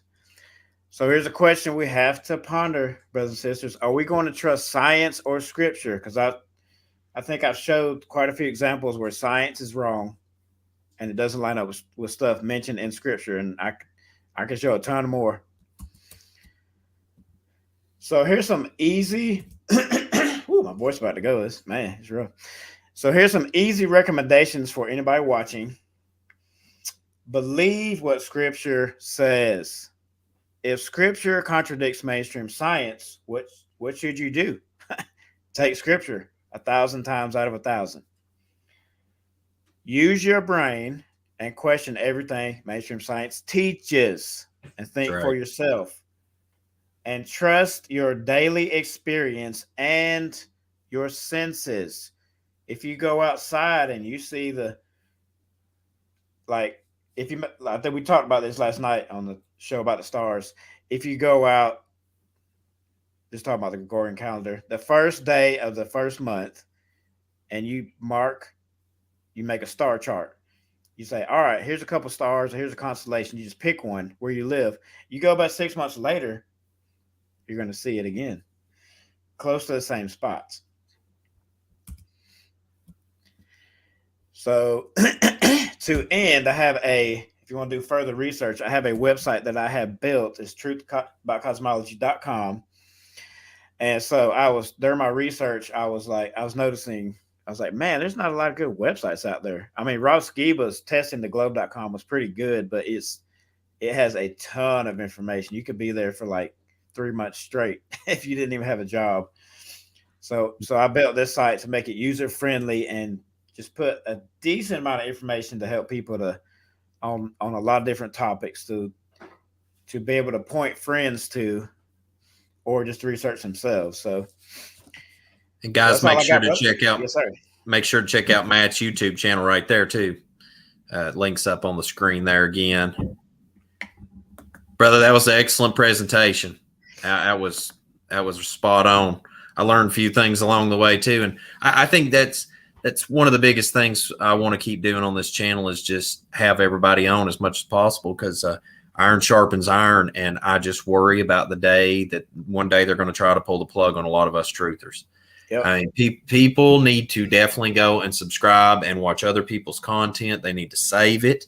They need to download it, put it on hard drives off. Because I'm telling you what, folks, information is it's right now people's like, oh, we need gold and silver. And actually, you go to the gas pump, you got some storage containers. Gas is about worth as much as gold right now. But I mean, like, knowledge. One day, what is that scripture? I can't think of it exactly off the top of my head right now, but one day it's like, it won't be a famine of bread, but it'll be a famine of hearing the word of Yah. And I tell you what, if we aren't living in that time, I don't know when we are. Because I mean, right now, people just don't hear the truth at all anymore. And when they do hear the truth, it's chopped up, edited, and spat out something that's completely contradictory to the sound doctrine of what it was supposed to be. Yeah, most people have never heard of or read the book 1984, so they don't understand the importance of doing these type of streams like this and spreading truth while we can, because at some point they're going to put the clamps on us and it's going to be game over, lights out, and we won't be able to. That's why I'm going so hard right now, and as long as I can, as long as the Most High is directing me to do what I'm doing right now, I'm going to. Because at some point they're going to be like, okay, you're talking about the Bible, you're out of here. Yeah, well, the thing that's so dangerous about folks like us is, we try to come at this thing from love, and where that it's like we can agree to disagree with people, and just this is the truth. Here's where to find it. Do with it what you want. And when you approach things like that, I think that is so dangerous to the constructs that are built around us. And I'll tell you why I believe that is because as that I left SUN Day Church, as I left SAT Day Church, once I went to go into it, as I kept moving and migrating out of Babylon, I would always just go and be like, hey, this is what the word says. This is the cumulative scripture that I put together. Why does this contradict this? Yep. And they would always struggle to make an argument. It would always come back to, well, this is what the church teaches, or this is what the Free Will Baptist doctrine teaches. And it was never thus saith Yahweh. And that's where people really need to reason one with another. Just like with us talking about true biblical cosmology, talking about flat earth, people right now in this comment, I've been a little distracted at times tonight, and I don't mean no disrespect, brother. I just wanted to see where people's mindset was in the comments, because I've noticed there's a people that they will defend that globe model to a fault. Yes. And what I would ask you is, like with me, this is the one truth in scripture that I came to from a worldly view and brought me back into the book. So I don't understand why people that say they're in the book can't see it. It's like they got blinders intentionally on. And I don't know if they just want to stay in fantasy land and then also cleave to the word, but you can't serve two masters. You'll love the one, hate the other. And when I seen that video of that independent rocket launch where they were shooting it up for to set a record in the Guinness World Book of Records or whatever. Actually, wasn't Red Bull involved in that one too? Didn't they have some kind of affiliation with that or something? I know you're talking about the Go Fast rocket, but it was Go Fast, yeah, 2014 or whatever. I'm sorry, it wasn't Red Bull with that one. It was Go Fast. That's right. Yeah.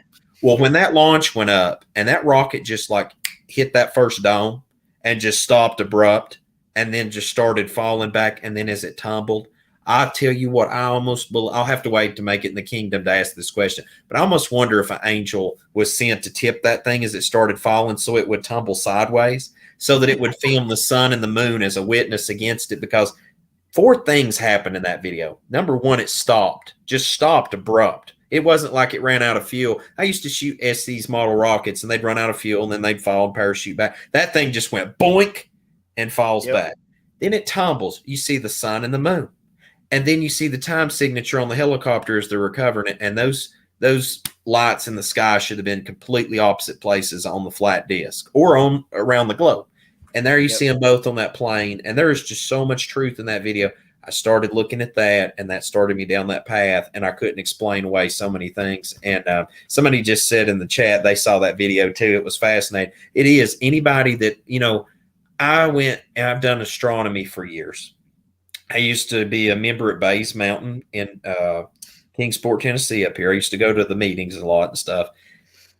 It's not like that I just one day went on YouTube and was like, well, I think I'm just going to put a bunch of stuff together and become a flat earther. Dude, I used to support NASA. I used to be a big astronomer. Like, I guess what drives me nuts is you've got people out here that are extremely wise and way, way more knowledgeable in this stuff than me. And then they go from being a globie to a flat earther. Nobody that ever went flat earth went back. I just want to point that out to people. So somebody's right and somebody's wrong, somebody asked a great question. This is the question of the night right here. If you're in such disagreement with Seven Trumpets Prepper, why spend so much time watching? It's not me that they're in disagreement with. It is with the factual evidence that if you accept this, your reality has to change. And it's not just with flat earth. It's with every truth that we encounter in the scripture. It causes us to have to make radical transformation in our belief system and our life. And some people are not ready to make that transition. That's all I got to say. That was my 2 minutes on the soapbox. Yeah. And the same gentleman, he said, I want an answer. Let's see, where's it? How could a rocket smash into a barrier at 900 miles per hour and stay in one piece? I say that it probably hit a more dense medium up there. That's why it didn't just hit and go explode into a million pieces. Well, if you look at the atmospheric pressure in a dome structure too. Now, once again, I'm just looking at this from engineer, machine shop, and other stuff. I don't know if you've seen this, but did you see the Orthodox Church had that artifact that they found in the Middle East, and they took it down to that little church building that they've got down there in Antarctica and done that ritual over it and everything. Did you see that when that made that in the news? When was that? When did that happen? Oh gosh, 3, 4, 5 years ago now. It's been a minute. But here's the interesting thing about that. If you Google that, the Orthodox Church representative that flew down there, one of the canopies on the C-130, it's got like an outer canopy in the inner protective canopy on the cockpit. One of the canopies actually shattered because they weren't flying low enough. And I think the pressure at the end of the dome is a lot higher than where we are here in the interior. And there's certain things that's just going to be explained that when the Most High comes back, it's going to be utterly shocking. Like, I think it's going to flip even those of us that are in the know and accepted the truth for what it is. I think when we actually get explained the mechanics of how this whole thing works, I think it's going to blow our minds. So you said that was an Orthodox Church member. Was it a priest or something? Yeah, it was like the Orthodox Church. A priest from it went down there and done a ritual down there, a mass or some kind of thing.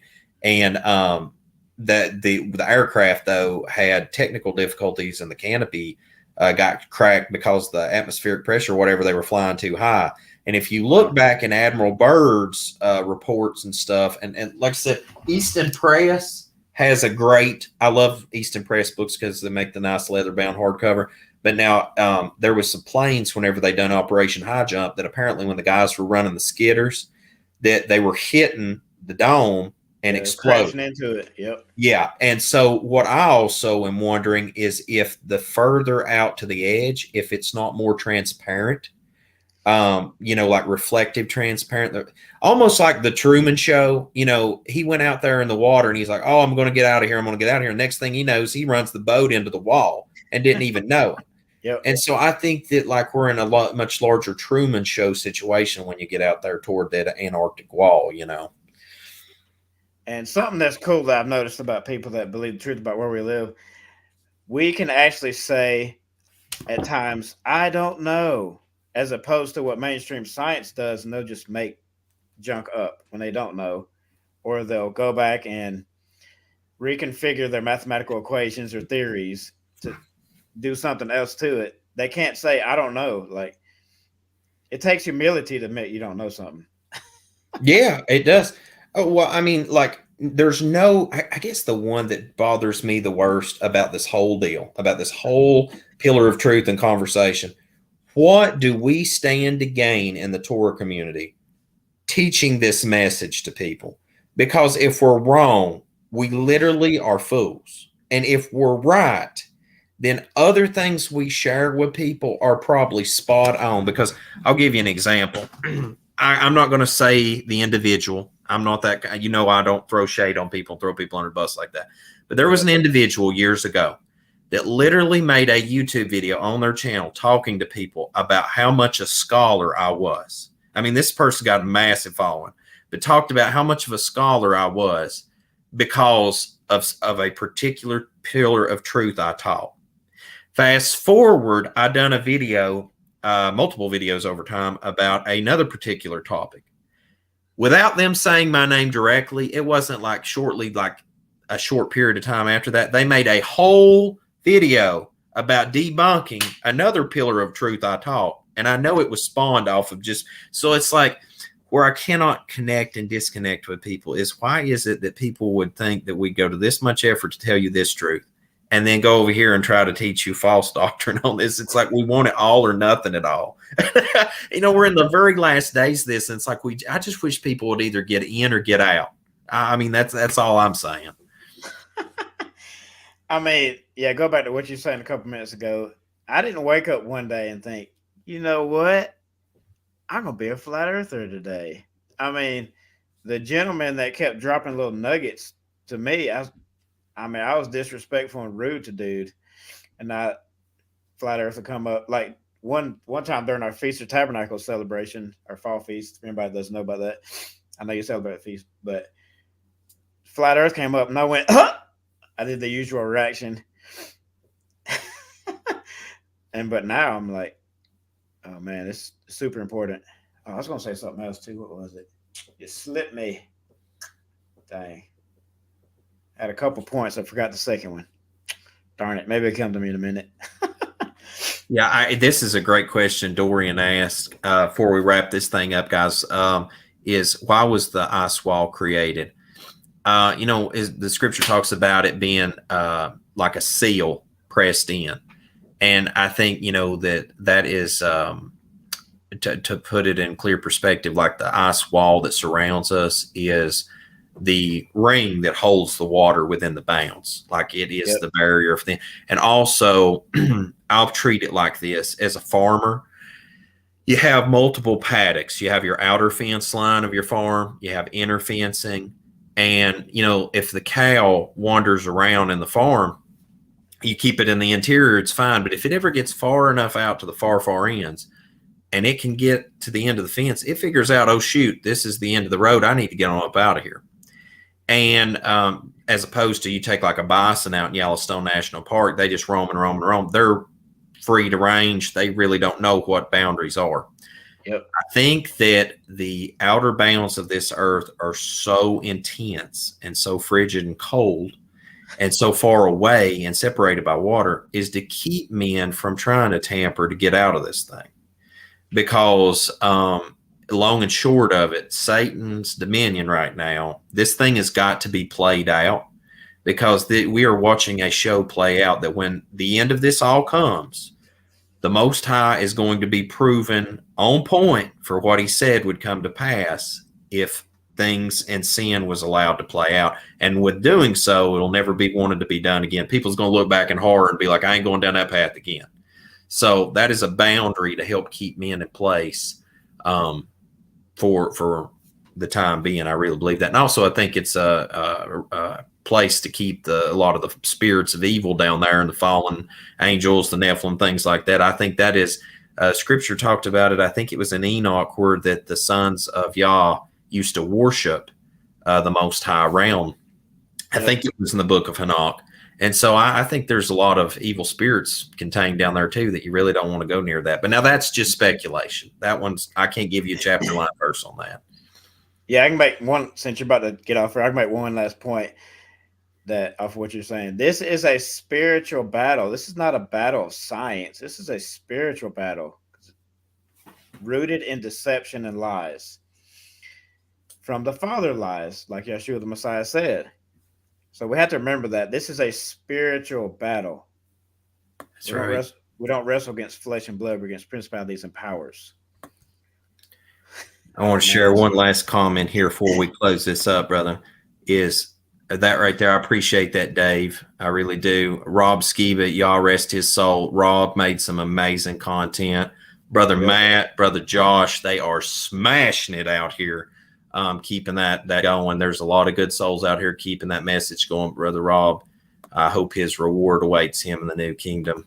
He definitely done a great work to wake up a lot of people. And I am convinced that they murdered him. That is my belief, and I will stick to that to the very end. But the hospital, I believe the hospital murdered that man, and I don't think anybody can convince me to believe otherwise at this point. Yeah, I'm not going to get into some of the stuff the nursing staff was doing because it makes me so angry. Because I used to work at a hospital, but I don't want to get into that because I want to be able to go to sleep tonight because that makes my blood boil. Yeah. Well, brothers, anything else you want to share before we pull the plug for tonight? I would say anybody that's out there that is actually open-minded and interested in knowing the truth about where we live, just keep doing research and ask. Here's a key. Don't just keep doing research, but keep an open mind, but ask the Most High to teach you the truth about his creation. But be careful what you ask for because you'll get it. That's right. That's right. And it might be a hard pill to swallow. That's why we talk about it here on the Hard Truth Show. One last note I didn't share with everybody, guys, is the Battle Cry event coming up. United and y'all's doing. Links in the video description below. I'll be speaking at that event. It is online. I forgot to share that in the beginning with everybody if everybody's still up in the building. But guys, make sure to go over and check out Brother Matt's content. Brother, love you, man. Appreciate you coming on. We'll definitely have to get on here and chop it up again. Matter of fact, that Mikey Jenny guy, like seriously, if you want to get on here and we can get 3 people on the same stream and have a presentation, can't we? Or is it just 2 in the presentation? No, you should be able to do 3. You can have like 3 blocks on the side. Yeah, you should definitely reach out to him, or I could shoot him a text. All right, yeah, let's try to set that up, and if we can get all 3 of us in the building and still have that presentation stream on the side, or even if I need to drop out while that gets chopped up, I'll be glad to take a back seat to get the truth in front of people. So I mean, you can make it full screen, so you can do that. Okay, cool. Well, guys, as always, till we see you again here at 7 Trumpets Prepper Channel, make sure to check out Brother Matt's work, Back to the Covenant. And I hope the Most High Yah Baruch can keep you, make his face shine upon you, show you favor, and give you shalom, my friends, in Yahushua.